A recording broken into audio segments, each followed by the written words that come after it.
Teichai Nishimura is just an ugly, disgusting, ordinary high school student who was summoned with his crush Rin Azuma, a poor crying girl, to a fantasy world full of magical creatures. We see Teichai Nishimura and his friend Rin Azuma walking peacefully down the street, while a girl is performing a strange ritual by drawing a symbol on the ground, when suddenly one of the men accompanying her is killed by a hooded figure who damages the circle by spilling blood over it. As this happens, the same circle appears under the feet of our protagonist, transporting him and his friend to another world. They wander aimlessly seeking a house to call their parents, when they encounter a strange and sinister beast resembling a unicorn. Teichai attempts to fight the beast so his childhood friend can escape. At that moment, they are saved by a group of adventurers who attack the beast with magic, swords, and arrows, making Teichai realize they are now in a world similar to an RPG game, determined to survive no matter what. During the night, they have a conversation with the group of adventurers, getting their help to reach the city of Aspire. But in return,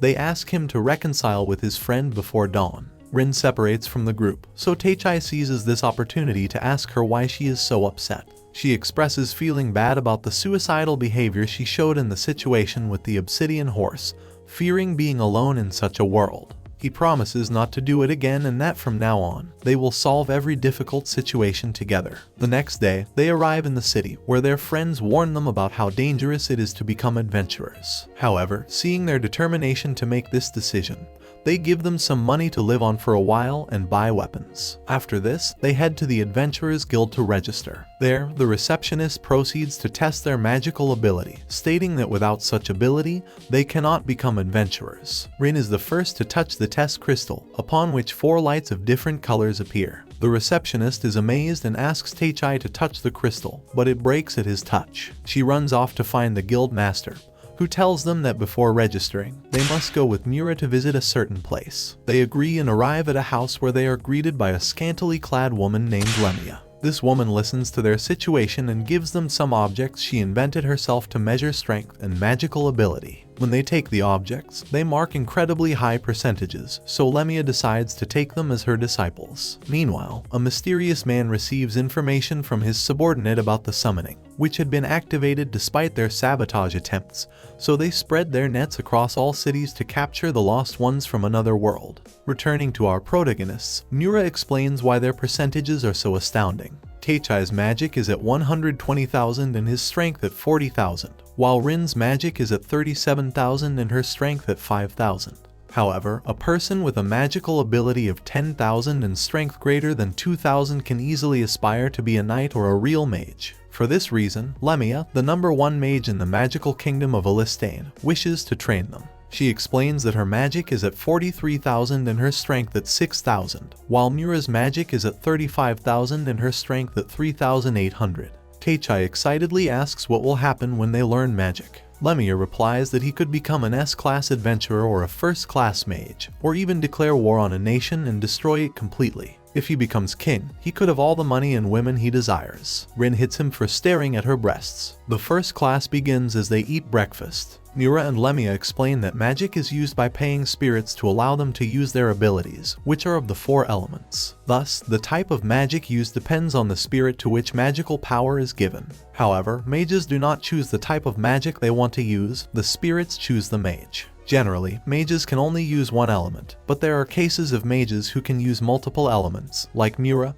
who can use earth and fire. Lemia can use fire, water, and wind, but in Rin's case, she can use all 4 elements. It is unknown how many Teichai can use, as he is not a mage but a sorcerer. The difference is that mages use magic from spirits, whereas sorcerers use the spirits themselves without borrowing their power, so they do not need to recite spells. To do this, sorcerers must make a pact with the spirit, forming a much stronger bond. It is difficult to know the abilities of a sorcerer, as some do not make pacts with spirits and manipulate ancient spells of light, darkness, or time. Therefore, Teichai must wait for the moment to learn his abilities. With all this clarified, it is time to begin training. The first trick to learn is solidifying magical power in the right hand to strike. Lemia expects him to learn it on the first day, although Teichai struggles to do so. Rin and Mura are learning fire magic elsewhere, which is based on imagining how and why fire burns while reciting the incantation. After getting used to it, they won't need to recite it anymore. Rin manages to do it right away, imagining the chemical reaction of combustion that makes the fire burn,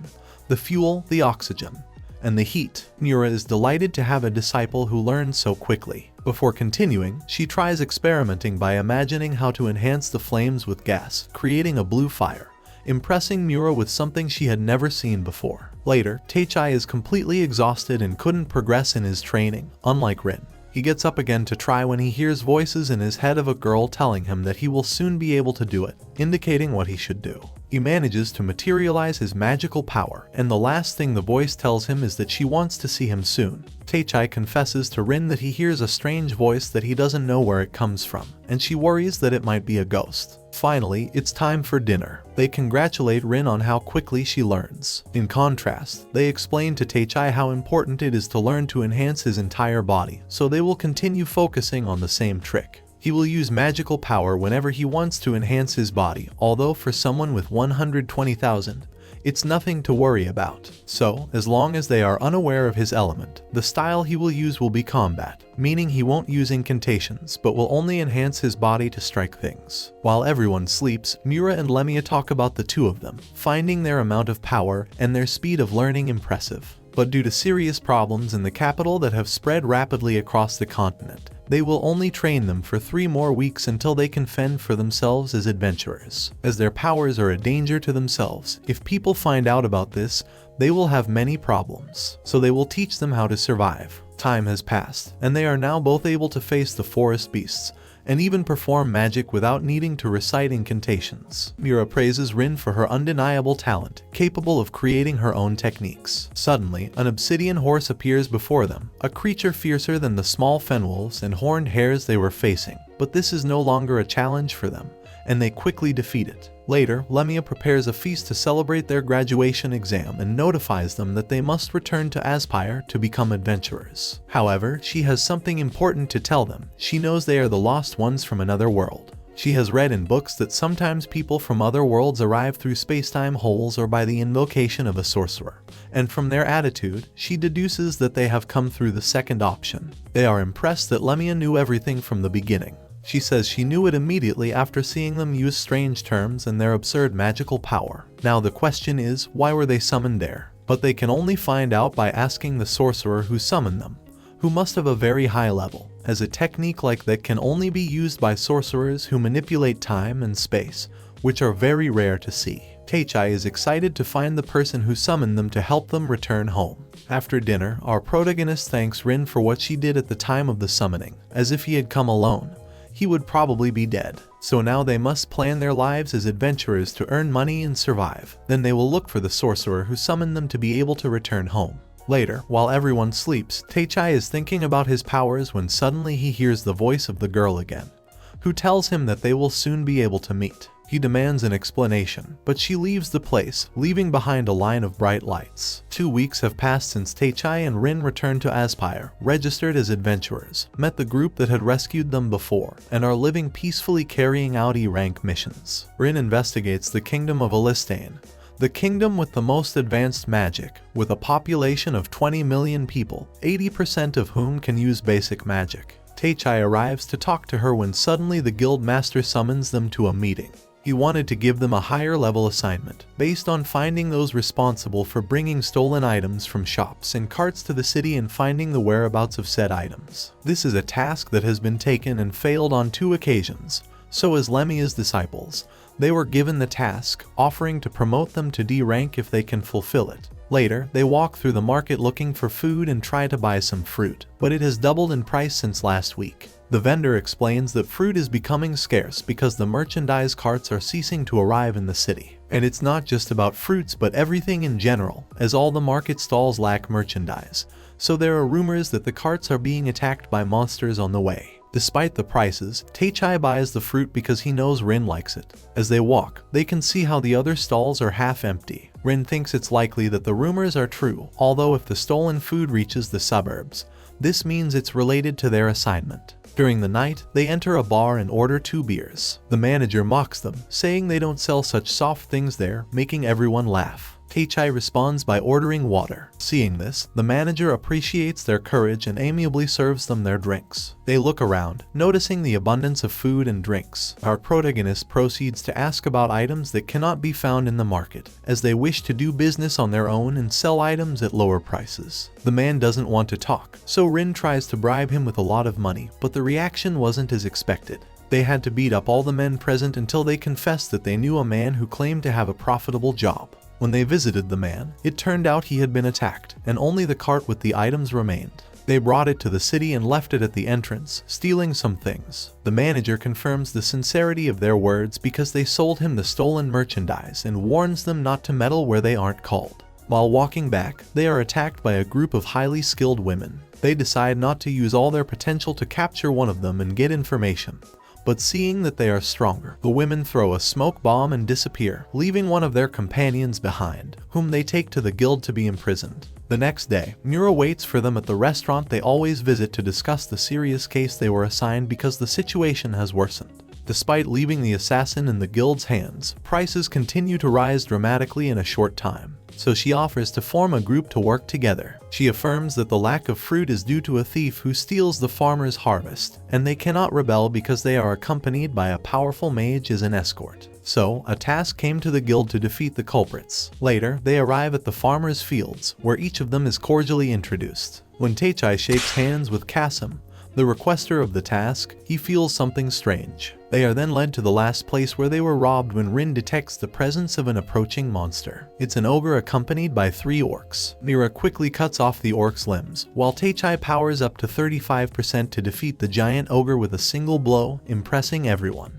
Later, during the night, they study the situation, which has become more suspicious with the appearance of the ogres and orcs, as they live in the northern forests. So it was probably a planned attack by a third party. However, Mura doesn't want to jump to conclusions and prefers to study how the next robberies and attacks will unfold. Meanwhile, the mage is defeating horned hares to extract their blood and have enough power to set more traps. The following day, everyone heads to study the area where footprints and remains of a bonfire are found. Rin senses the presence of something again, so they run to the place and encounter the thieves, capturing them easily. They confess that the mage suddenly disappeared, causing them to be caught, so they are sent to the authorities for their crimes. Then Kasim shakes Teichai's hand again as a thank you, but Teichai asks, "Why are your hands so soft?" All the other farmers have rough hands from working with crops. Kasim excuses himself as being the owner, but Mura finds it strange that he knew about the ogres and orcs since they live far to the north, making it impossible to know them unless you are an adventurer. Then Kasim confesses the whole truth about his attacks, his thefts from the crop field, and his plans to bring them to that place to check their powers, especially Teichai's. Out of nowhere, the mage Grammy appears, hiding with an invisibility cloak. The battle begins, the girls face off against the mage, supporting each other. Rin attacks with fire spells, buying time for Mura to power up, impressing Grammy with her ability to use 3 elements. Mura attacks swiftly, getting caught in a sword fight. Rin tries to help by casting spells, but unfortunately, this is what the enemy wanted, managing to deliver a powerful low blow, sending her flying through the air before pouncing on Rin. Meanwhile, Teichai faces Kasim, who summons a fierce frost element. It cannot be hit with physical blows as it is made of ice. Not even his sword cuts are useful against the beast. He receives ice attacks, which he successfully dodges. Then Kasim has the frost element eat a sphere of demonic blood, increasing its power and turning it into a red element. The beast hits him so incredibly hard that he spits blood. Kasim tells him not to worry, as he doesn't intend to kill him, as he is a very important pawn. So he will use the ladies as hostages to force him to lend him his powers. Teichai demands to know what he plans to do, to which Kasim responds that it all depends on himself, as he can send them to fulfill the desires of men. Meanwhile, in the girls' battle, Grammy is the only one standing, but they immediately get up again to counterattack. Grammy warns them that the same tricks won't work again. They respond that now they will fight using their usual style since what they were doing was only to increase their range of possibilities. Mura is the first to attack using techniques that are blocked by Grammy, being taken by surprise by Rin's magical sword. She tries to dodge it with a big leap backward, only to find that Mura was waiting for her from the other end to greet her with a powerful kick. Without even time to catch her breath, Rin pierces her with the sword of the Thunder God. Then she casts the spell Dust Cascade, in which she releases small flammable particles to proceed with the fire spell, generating a burning whirlwind that completely incinerates her enemy. Amidst the low visibility, Mura appears with a burning thrust, defeating her completely. She admits defeat, promising to become stronger to face them. At that moment, Kasim appears behind them, showing them the state in which he has left Taichai, threatening to end him if they don't obey. Our protagonist feels desperate for not being able to protect his friends and falls unconscious due to the deep wounds. Then, he finds himself in a dark place in front of the voice he always hears, offering to break the rules by lending his power, as it is a special life or death occasion. The voice introduces itself as the wind spirit Ariel, who strengthens his body, rising in a powerful whirlwind. Kasim attacks with the element, but he doesn't flinch, counterattacking with a potent and impressive spell strong enough to eliminate both the attack and the element at the same time. Everyone is stunned by such a feat, so Kasim and Grammy flee in terror. But Taichai is furious and full of vengeance, so despite struggling to use this power, he manages to cast another spell, taking Kasim's arm, but immediately faints from the effort. When Taichai wakes up, he finds himself again at Lemia's house, who serves him 5 servings of food that he eats as if nothing happened. She explains that his great appetite and the whole week he spent sleeping is due to the lack of magical power, as during his last battle, he used all his power, leaving it at 0. The girls thought it was due to fatigue and wounds due to what a doctor told them, but after 3 days, they became desperate and came to her. Then she proceeds to ask him what happened in the forest. Taichai talks about how the element turned red, to which she explains that it was a crimson impact, which involves using human or beast blood and is considered a forbidden curse due to the brutal impact it can cause by extracting 10 times more magical power. Then Taichai tells her about the appearance of Ariel at that moment. She is impressed by this and can't believe it. On the other hand, Kasim is reporting what happened to his superior, a man with white hair, who tells him that he must continue working despite losing an arm. He approaches Grammy, changing the color of her hair and casting a spell on her hand. He orders her to continue working as Kasim's pawn, leaving the mark of a spider on her hand. Then 2 hooded girls arrive to go with the man to enjoy the carnival festival. Meanwhile, Taichai is again at Aspire's restaurant, remembering Lemia's words explaining that he doesn't have an element but is a summoner wizard. These are somewhat similar to spirit mages who must make a pact with them to use their magic. The difference is that the summoner can hear the spirits, and in some cases, they can see them. Spirits are an extremely noble race, even nobler than dragons, so usually, normal humans cannot see or hear them unless you are a summoner. Another difference is that spirits use techniques by themselves, and as they don't pass through the summoner's body, they can unleash all their power. After this, he goes out to look for the girls when he meets a woman being harassed by some men. This girl, upon seeing Taichai, acts as if they have a lot of confidence and grabs his arm, showing off her large breasts. The men try to attack, but as expected, he defeats them in the blink of an eye. She thanks him for saving her, but he knows very well that she didn't need any savior since she showed battle skills. So she confesses to be the assassin they captured the other day, introducing herself as Anastasia. It turns out that now she is a guild adventurer and took on the mission to continue investigating the robberies, finding the mansion where Kasim and his boss were. Upon reaching the room, they find some important documents. At night, Rin and Mura walk calmly through the city when suddenly they are attacked by an assassin.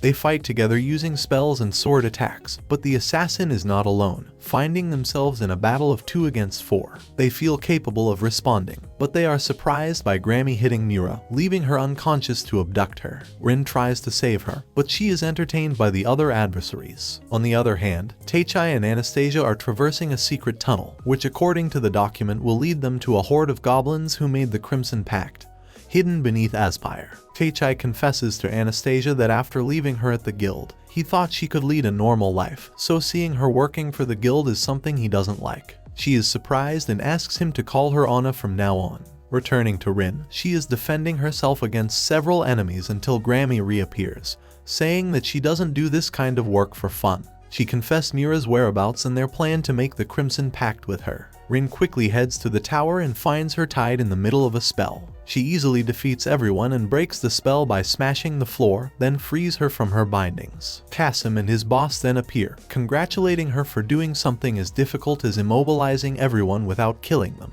They clarify that they didn't come to fight but to inform that an army of 3,000 monsters will attack the city. They leave the place and walk through the streets discussing the number of goblins that will attack the city from within and without. They have prepared an army of 500 goblins for Teichai due to his impressive abilities. The plan has a success rate of 90%, so sacrificing an entire city to achieve their goals doesn't matter. Meanwhile, Teichai faces a stone golem defending his new friend and promises her that he won't let her die. He quickly defeats the golem but is surprised not to find the core they usually have inside. Then the door in front of them opens, revealing the two hooded girls from before, surrounded by goblin eggs, welcoming them to their room, Milo and Milo's room.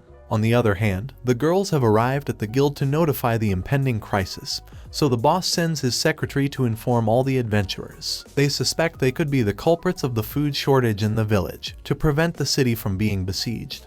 Therefore, they will defend the city, fulfilling their duty as adventurers. Lemia appears to support the situation. Back with Teichai, they will now face two girls. The one with the blue brooch is Milo and the one with the pink brooch is Milo. They are responsible for the creation of the tunnel, the goblins, and the golem that attacked them, and now they plan to release all the goblins into the city to violate the women and devour the men. However, they will not be in danger due to their actions, as they possess a crystal ball with which they can give orders to the goblins. So they immediately awaken an army of red goblins to attack Teichai and Anna. Our protagonist is able to defeat them with ease, so they decide to awaken all the monsters. But then the sphere falls and breaks, losing control of the goblins, so Teichai must protect them all. Meanwhile, all the adventurers are gathered at the guild. Lemia and company are studying the situation since the northern base has fallen to a total of 3,000 enemies, including fenwolves and other forest monsters, plus a brigade of ogres and orcs. They have 30 rank D adventurers and higher ranks and 30 guards, totaling 180 people. So Lemia proposes to use one of her technical magics that will take half of her magical power. Everyone believes it's the best solution. However, Rin has a much better plan. At dawn, Rin is a little unsure of what she's about to try, and Mura is worried about her, but Lemia thinks they shouldn't worry about anything thanks to Rin's advanced knowledge of the world. Everyone is ready and waiting for the battle. Rin first casts a spell to break the ground around the entire first army of monsters, causing them to fall into a pit filled to the brim with water. She then casts a powerful fire spell combined with earth to create molten metal to seal the hole, creating an impressive gigantic explosion that completely eliminates the first line army. Now it's time to counterattack. All the soldiers and adventurers immediately rush out to fight, while the enemy watches from afar as everything goes according to their plans. The battle is going well until the guild master is informed about the red goblins, worrying about how they will get out of the situation. Then their salvation arrives. Teichai has returned and is ready to fight. Meanwhile, the girls are facing endless amounts of beasts on the battlefield, so Lemia decides to use one of her greatest spells to leave about 30 enemies on the field, which Mura and Rin will have to deal with. She recites the wind spell to invoke the fury of nature, causing a strong tremor. Teichai decides to enter the scene with the girls, as they are stronger than they appear, and tells Anna to focus on protecting Aspire, promising her that he will return alive. Subsequently, the girls have defeated most of the monsters, but the bosses are still alive. They continue to fight with all their might, but they are not able to make even a scratch. Rin is amazed that she can't do anything, so she gives up, lamenting that she can't thank Teichai for being with her and closes her eyes, crying, accepting defeat. But at that moment, her friend comes to the rescue. Teichai powers up his body to 100% to fight the enemy, grabbing his arm to lock him and then delivering an incredibly powerful blow to his stomach, making him spit blood. Everyone is impressed by Teichai's abilities, who, after introducing the mages clinging to him, proceeds to fight the rest of the monsters. The culprits of this war are impressed by Teichai's ability to face such a number of goblins and still have energy to continue fighting. However, their boss has foreseen all these situations, so their plans are still under control. Then, a soldier arrives at the camp to bring news of how the battlefield is going, saying that Teichai is facing alone 3 large monsters, and Lemia has already used one of her most powerful spells. However, the red ogres are still unharmed. Anna feels worried about Teichai, as he was the first to see her as a person, despite knowing she was an assassin who has gotten her hands dirty multiple times. But now, thanks to him, she has the chance to start over, so she decides to trust Teichai and wait for his return. But then a strange person tells her some words that leave her shocked, dropping all her belongings and retreating to an unknown place. In the field, everyone fights together to defeat as many monsters as possible. Teichai handles the battle very well and defeats one of the largest bosses. But at that moment, unexpectedly, the ground begins to tremble and crack, and an imposing dragon emerges from it. In this world, they are called twin-head dragons, spewing fire from their mouths into the sky. Everyone is extremely worried and can't explain why it came out of its nest, as battles on the surface are not something that catches their attention. They send Lemia back to the city to prepare for evacuation, while Mura will take care of the girls. Taechai and Rin will face the fearsome beast together. Once alone, Taechai warns Rin not to interfere, as if the beast attacks her, he won't hesitate to step in, and it will likely end in suicide. The combat begins, and Taechai tries to communicate with Ariel, but gets no response. The first head attacks with yellow fireballs, which Taechai manages to dodge, while the other head attacks Rin with blue fireballs, but she can't defend herself, so Taechai asks her. Our protagonist receives an attack with the dragon's tail that sends him flying, leaving him in pain. Out of nowhere, Anastasia appears, calling out to her friend, who is surprised to find her there. She comes to her senses, not understanding how she got there. Then the dragon sends a gigantic fireball towards them, and Anna acts quickly, pushing Taechai and taking the hit. When she opens her eyes again, he is by her side, very worried. She decides to express her gratitude for what he has done and tries to declare her love, but Rin's gaze makes her understand that most likely only she has this feeling. She ends her sentence by asking to be friends, dropping her hand. Taechai angrily screams for not being able to protect her, even after promising to do so. Emotions overwhelm him, causing him to shout at Ariel to come out and give him his power. Thanks to this, he can finally see Ariel, but he's so angry that he can't speak cordially. She argues that she couldn't do anything because the rules of this world dictate that in order to lend her power, they must first make a pact. However, what happened last time was only an exception because her life depended on it. He admits that he was afraid to use such superhuman power, and that it's all his fault. But now he understands what he must do and how much he wants to protect others, so he makes the pact with the spirit. Rin stays with Anna while Taechai activates Ariel's power. Then he approaches the dragon with great determination and asks why it has come and what he must do to make it leave. The dragon asks for a display of their powers as a condition to respond and leave. It proceeds to launch one of its most powerful attacks, which Taechai responds to with a mega whirlwind of air even more powerful than the breath of fire from the two dragons, quickly defeating it. Everyone on the field is astonished to witness such a scene, so the dragon answers the question by claiming that it came at the request of a certain person, whose goal was to face it. This person will continue to guide it for the welfare of the nation and the world. Subsequently, the enemies are informing their superior that Taechai has already made a pact with the spirit, so this woman asks them to continue guiding him. After some time since the monster invasion, many scars remain, but the city is recovering very well. The problem of scarcity has ended. After visiting Anna's grave, Taechai meets with the other girls at Lemia's house to introduce them to his spirit. Nearby, a carriage with the emblem of the royal family passes by, from which Alcina Norman, the daughter of a marquess, gets off. She has been sent by King Gilmer to ask for help in the capital Wenifix. They soon embark on a journey to that city. On the way, Alcina explains that for 30 years, the politics of the magical kingdom Elistane were controlled by the king and his younger brother. But it turns out that the king wants to focus on cooperating with other nations through diplomacy, something his brother, Duke Dordesheim, opposes. So the king deployed magicians abroad under the name of the magical kingdom. However, the Duke's faction believes that disclosing their knowledge would weaken the kingdom, so they are starting a rebellion against His Majesty that could lead to war. They arrive at the city, which, despite being the capital, the streets are empty, and people lock themselves in their houses. Lemia doesn't trust the situation much, so she asks directly if the king knows about Taechai and Rin, to which Alcina responds that the king only insisted that they come.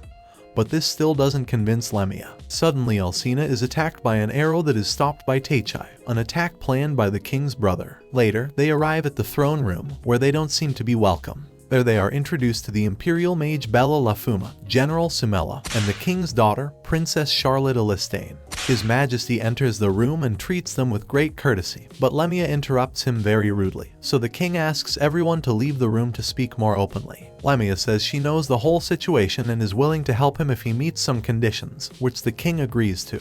Then she bluntly asks him if it's true that he summoned Taechai and Rin to this world to contain the rebellion by disposing of someone with immense power. The king admits to being the summoner. Taechai gets upset and blames him for losing his entire life in the blink of an eye, for almost losing his life and everything just because he wanted them to kill other people. The king, without further ado, assumes all responsibility for the events of their lives. Then, Taechai and Rin rest in one of the palace rooms. Alcina and Princess Charlotte come to visit them, confessing that it was actually Charlotte who summoned them, feeling guilty for everything that has happened to them because she wasn't strong enough to get them to a safe place and it took her a long time to find them. She adjusted the spell to summon beings that met specific characteristics. They had to be able to use magic and communicate with words. However, due to the assassins sent by the Duke, she ended up bringing more than one person by losing control of the spell. They ask about a way to return to their worlds, but unfortunately, the summoning spell can only be used once in a lifetime. She knows very well that they will never be able to forgive her for what she did. Instead, she promises to find a way to return them to their world when the kingdom finds peace. They express their trust in her, as the powers and friends they have gained here are irreplaceable memories and experiences, so they agree to wait for the rebellion to end to find a way back home. After this, Taechai is summoned to the training ground to show the king his skills by facing General Sumela. It was Lemia who proposed this confrontation since the royal army considers them outsiders and questions their strength. Therefore, the general takes the battle very seriously and attacks him mercilessly. They present a whole spectacle of sword thrusts, which cannot withstand the power of the attacks and end up breaking. They proceed to exchange several punches and kicks until Taechai defeats her, making her fall with the final blow. This pleases Sumela to the point of throwing herself at him and proposing marriage, although she wouldn't mind being his concubine if he has someone else. She continues expressing all the reasons why she is a good match for him and the number of children she wants to have, horrifying Taechai with the situation. Later, Taechai summons Ariel out of concern about his great strength, which can cause him to harm someone unintentionally. However, if they are heading to war, he will have to harm soldiers, which is very different from facing monsters. Besides, he doesn't want Rin to get her hands dirty with blood. Ariel only encourages him, saying that he is a good person for caring about others. Later, he goes to Rin's room, searching for her in all the rooms until he finds her naked in the bathroom. While she screams apologies, there is a man watching from the shadows. On the other hand, the princess is in the church praying for the well-being of their outsiders when the man who had attacked them before appears, who is actually the cardinal of the church named Laudra. She shares some friendly words before retiring to rest. The next day, the Duke is gathered with other nobles planning the next move. Marquess Nilgan proposes to attack the capital immediately, but not everyone agrees with this decision. One of them proposes to study the situation further since the enemy now has the support of outsiders whose abilities are unknown. In contrast, the Duke thinks otherwise, preferring to rely on Marquess Nilgan's strategic planning. Reports arrive at the king that the rebels are organizing their troops and have about 1,000 soldiers, while they have about 3,000 soldiers ready for battle and another 600 waiting, plus 300 prepared mages and another 500 waiting. After this, they plan strategies and attack positions. The two protagonists don't understand anything they are talking about. Instead, Mira explains to them that all they need to do is follow orders and fight as they have always done. They worry about killing people, but they must understand that's what wars are based on. So, Sumela asks Taechai to remember when they faced each other because when they win the war, they will celebrate with their wedding. During the night, Taechai visits Rin's room to inform her that they must sleep early because they will wake up early. Rin blushes, asking him to stay and sleep with her, excusing herself by saying her room is too big, and she doesn't know if nerves will let her rest. He agrees and goes to her room, but plans to sleep on the couch. Rin lies down and starts reminiscing about similar things that happened to them in their world. She is worried and nervous about harming other people in the war, thinking that no life should wither. Taechai replies that she doesn't have to participate in the war since she only came to this world because the spell went out of control, feeling very guilty. But she expresses that she threw herself at him at that moment, so it's not her fault because she came by her own decision and won't back down from the battle. Taechai promises to protect her, so she rests her head on him for a while, making him blush, but she refrains from taking his hand and closes the curtains to go to sleep. While they sleep, an assassin enters the room and stabs the bed, hoping Rin would be there, being caught by everyone since they noticed his presence. The assassin doesn't care about this and rushes to attack Rin, so Taechai knocks him down against the table and hits him repeatedly, determined not to lose anyone ever again. Lemia stops him to ask who sent him, but he manages to free himself, runs to the balcony, and commits suicide. The next day, all the troops are organized and ready to fight. Taechai is the first to act, summoning Ariel to cast an ultra spell that creates an opening in the ground, preventing the enemy army from advancing. However, this is no obstacle for them, as all the soldiers are part of a listane and are capable of casting long-range spells, eliminating several soldiers without them being able to defend themselves. Teichai uses his abilities to closely observe the target, informing the others that they all wear magical rings that allow them to cast spells. Although Lemia expresses that there is not much to worry about since those rings do not consume magical power, but life energy, which means that if they are used to the extreme, it will lead to their death. However, Sumela and Bella disagree with letting them die in vain because they all belong to the same kingdom, and the king would not agree to this either. So, they proceed to devise a plan to prevent the enemy from dying due to the rings. Rin will be the protagonist of the next move. After seeing the outsiders attempting to counterattack, they focus on launching their attacks against them. Ariel creates a barrier of wind pressure to protect them, allowing Rin to focus on the next move, which involves using a variety of mages to send a giant water ball that she will combine with fire to create a storm to electrocute the soldiers. Everyone falls unconscious. At that moment, Animex, one of the nobles who had been lying on the king's brother's table, appears, saying that the young woman is someone to admire for creating an electrical storm that incapacitated the soldiers without having to kill them. Nilgan shouts for his betrayal and is unexpectedly stabbed with a sword, losing his life. Then, everyone celebrates the victory, and the city overflows with joy. The next day, the entire team is summoned to the throne room by King Gilmer to be rewarded with high-quality weapons belonging to the royal house. Nira chooses a mithril dagger, Rin chooses a new scepter, Lemia chooses a magic ring, and finally, Teichai chooses a katana. Later, Sumela proposes a confrontation to test her future husband's new sword by pouncing on him, moving her pelvis. Teichai flees from her, excusing himself by saying he would buy medicine. Once in the market, a group of people recognizes him as the powerful mage of the king who created a huge rift in the ground. The children get excited and approach him with great joy. He bids farewell to the children to demand that Kasim come out of hiding, amazed to see that he is missing an arm. Kasim reminds him of the moment he cut it off, provoking great resentment in Teichai, who vows to kill him. Teichai suggests going to another place where innocent people won't be involved,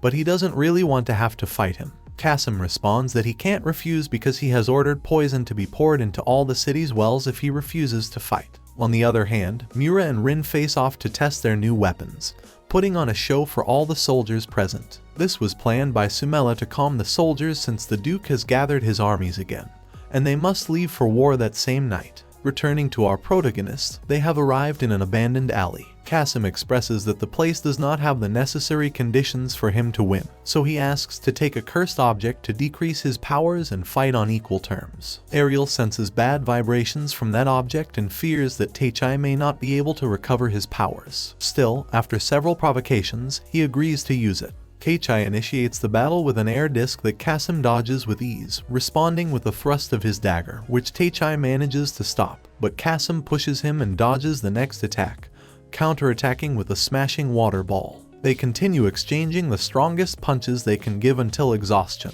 Once exhausted, Kasim manifests his last move with one of his strongest spells, so our protagonist only has to repel it to win the fight. However, he is not in the right conditions and must think of a way to defeat him with the little strength he has left. Then he remembers his friend's words, saying that magic is based on imagining how magical power materializes, creating a thrust capable of cutting the spell and hitting Kasim against the wall. This way, Teichai wins the battle, and Kasim accepts his defeat and teaches them how to recover their powers, which is by breaking the cursed object's jar. However, it suddenly comes to life, turning into a monster that attacks them. Grammy appears to defend them and throws her sword to break the jar, but it doesn't disappear. Teichai orders Ariel to cut the air around it. After using this attack, the monster disappears, and he recovers his power. Then he tries to help Kasim with some medicine, but Grammy stops him, as his pride is shattered because he always thought that his talent was innate, and that he had never made an effort like him to become stronger.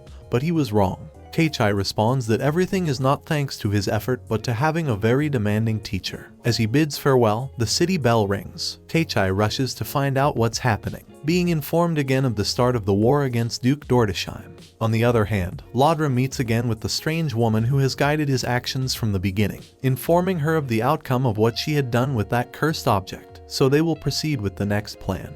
Teichai and Rin are on the balcony where she tells him that this time it won't be like before because she also wants to fight and protect him. He is glad, proposing to do everything they can. The king delivers a speech to his troops facing the battle to excite and boost their morale, initiating the war. Everyone fights bravely while Teichai heads to the enemy camp, powering up to 100%. Meanwhile, Rin faces Suzola, a Ranka adventurer who was paid to assassinate her. On the other hand, Mira will face Marchens, one of the Duke's nobles, and Lemia faces Misforos, a mage of her same level. Returning to our protagonist, he bursts into Duke Dordesheim's camp, impressing everyone that he made it here. They go on the defensive, but the Duke decides to converse with him. Teichai wishes to negotiate for the kingdom's peace on behalf of the king because it's absurd to weaken and shed the blood of the very people they love and want to protect. So, he asks them to withdraw the troops, promising that the king will show mercy to all of them, sparing their lives. Despite speaking these words in a peaceful tone, Teichai then threatens them with dragging them in front of the king, claiming that he has enough power to destroy an entire nation. During their conversation, the Duke's subordinate uses dark magic to control the soldiers' bodies. On the other hand, Lemia shields herself while studying the type of magic her opponent uses to choose the best attack and finish him off, using the arrow thrust, a spell she has just invented. It causes such serious damage to her opponent that he understands the difference in their levels. She gives him the opportunity to say his last words before killing him with Inferno, a spell capable of generating a gigantic explosion. Now, Mira prepares her fire sword technique, intending to finish him off with a single blow. They clash swords intensely. She releases her sword, jumping into the air, and quickly cuts her enemy's jugular with a dagger, achieving her goal. Meanwhile, in the camp, the Duke rejects the proposal and asks why, if he has the power to destroy a nation. He follows Gilmer instead of becoming the king himself. He responds that kings have too many responsibilities, and he also wouldn't like to be a dictator because he doesn't want to force people to do things they don't want to do, nor does he want them to hate him. This makes him laugh, understanding that different worlds have different ways of seeing the same things. However, this does not change his mind. At that moment, Inimix takes control of the bodies of all the soldiers. It's time to see the battle between Rin versus Suzola. Rin finds it difficult to face this war without Mira's company. Suzola attacks from the sky and dodges Rin's spells, then lands and uses Flare Wave, hitting one of her legs. Rin counters with an ice spell that is not strong enough for her opponent, so she proceeds to use Red Carpet, causing multiple burns all over her opponent's body. They wish to continue the fight, but the bodies of the fallen men around them rise. They seem not to distinguish between enemies and allies, and both start to feel like their bodies are being controlled. Not even the Duke himself knows what Inimix is plotting. He confesses that he enchanted the field before the battle began, all this so that the person who sees everything will take her place as queen of this nation. Teichai thinks that Inimix is referring to the same person as the dragon. Ariel says she has experienced this sensation caused by Inimix's spell before, 200 years ago during the war between Garden and Scatolith. The Duke apparently knows something about it, but he is interrupted by Inimix, expressing that this spell will create a berserker that will make the bodies seek blood until they rot, all at the request of the same person who started the Elistane revolt. Then he orders the soldiers to go all over the world with their berserker, destroying the lives of all nations, giving his life for this purpose. There was once a war called Bloody Rhapsody, which began with a dispute between the kingdoms of Gardenai and Scatolith, frightening other nations with uncontrollable soldiers who attacked all people equally. They succumbed to a frenzy of blood. When the death storm ended, there were a total of 700,000 victims. The reason these bodies acted this way was due to mind control. Therefore, this is the work of dark magic, which means that the soldiers will not stop, even killing the person who cast the spell. On the other hand, Rin proposes to her enemy to hire her to fight together and receive as payment the opportunity to continue her life. While Teichai battles senselessly with the soldiers who keep getting up despite their wounds, the Duke says that the technique Inimix used is not something a human can use, which means that the person he was talking about must be lending him her power, and that she must be the same one who caused this whole war just to corner Teichai. Dordesheim knows very well that his brother won't hesitate to sacrifice the entire people of Elistane to stop these soldiers, feeling guilty for having led his beloved people to ruin. Teichai encourages him, expressing that there is still a solution because people with power must fulfill their objectives even if they involve sacrifices. Therefore, he will exert his potential to destroy nations, to end all the soldiers lying on the field, including his beloved friend Rin. Eri screams for him to stop, freezing time. She apologizes, admitting it's all her fault, as this is not her true form and she had hidden in an illusory image out of fear of her great power, because if she controlled her power completely, she could die. She bids him farewell, telling him her true name. Immediately Rin appears, seeing her injured leg. He embraces her, apologizing. She blushes, saying it's nothing, but he hugs her tighter and promises to end this war and protect those who matter most to him. Then he raises his hand to summon elemental Sylphide, launching a bolt towards the sky's spell, which shatters and sprinkles magical powder over the soldiers, returning them to normal. Levitating in the circle, Teichai's spirit appears in its original form, Sylphide, the Fairy Queen. However, even though the soldiers are healed, the battle is not over as Anicap transforms into a monster to fulfill her patron's wishes. Teichai confronts the monstrous creature, demanding to know who the person behind all this is. Anicap skirts around this question, expressing that the princess was just a pawn to summon him to this world, meaning she chose him from the beginning, as she could hear the voices of spirits from birth. So, the path he traveled to get here was one she forged herself to start a great war where light and darkness will be reversed, turning her into the savior amidst all that chaos. This is the reason he was brought to this world, to be the shield and sword of that person. Teichai continues to ask about her identity.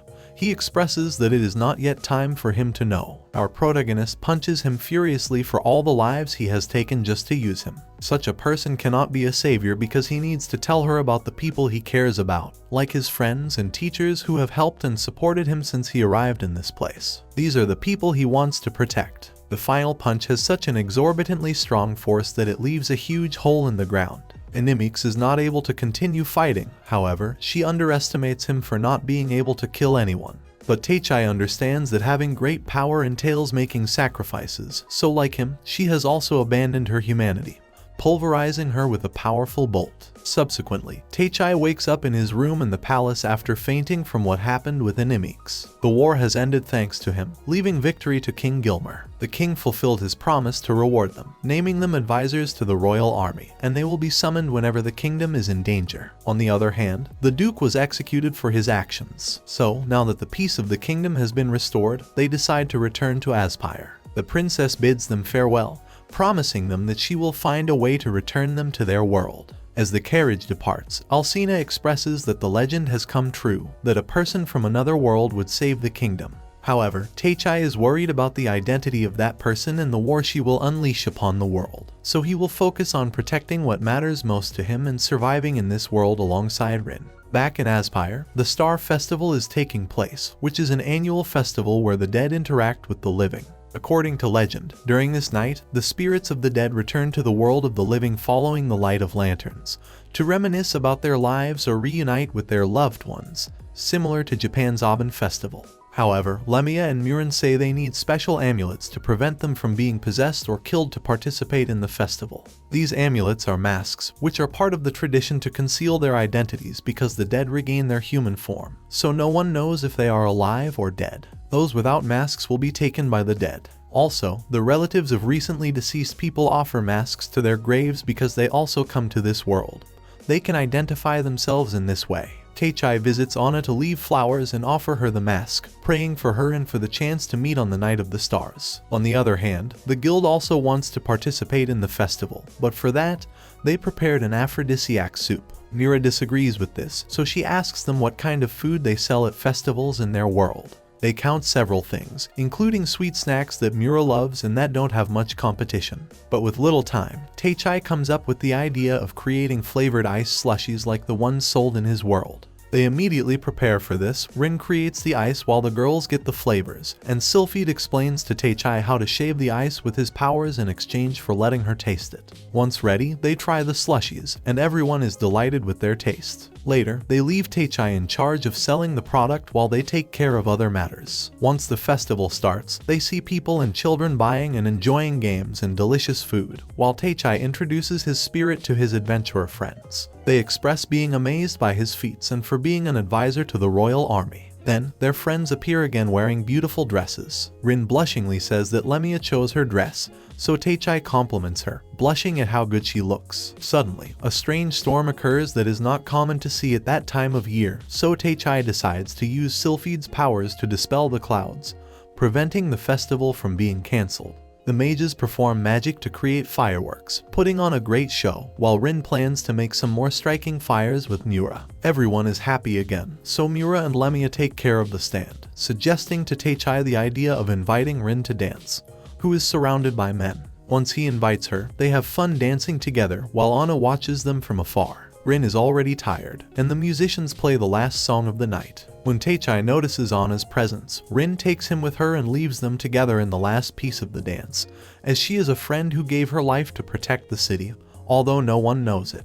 If you've reached this part of the video, comment the word magic in the comments. Remember to subscribe so you don't miss the next part of this anime.